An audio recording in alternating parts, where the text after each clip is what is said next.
Professor Pecan's Pocket Planet. In a sunny corner of the wild woods, Professor Pecan, a curious squirrel with a bushy tail and twinkling eyes, was busy tinkering with his latest invention. His workshop was filled with all sorts of gadgets and gizmos, but one peculiar item caught his eye: an acorn-shaped pocket watch that had been passed down through generations of pecans. As Professor Pecan wound the watch's tiny key, a bright flash of light enveloped him.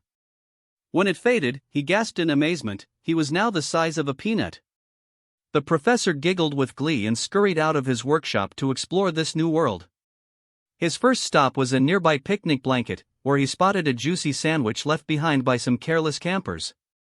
Professor Pecan's eyes grew wide at the tantalizing sight, and before he knew it, he was scampering up the sandwich like a tiny acrobat.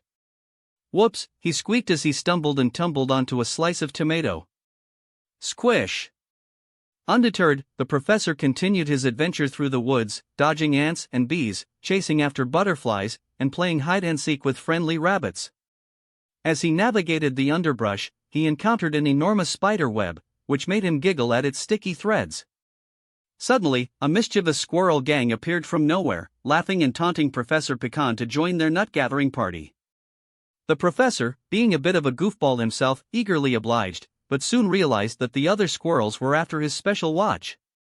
A wild chase ensued, with Professor Pecan dodging acorns and leaping over roots. Just when it seemed like he'd be caught, his quick thinking saved him. He quickly rewound the watch's key, shrinking himself back to normal size. Breathless and chuckling, Professor Pecan surveyed the mayhem he'd caused. The other squirrels stared at him in confusion, still holding onto acorns they'd intended to steal. "I think I've learned an important lesson," said the professor with a grin. "Even when we're small, our size doesn't matter, it's what's inside that counts." The other squirrels nodded in agreement and apologized for their mischief. Professor Pecan returned home, pocket watch safely stowed away once more.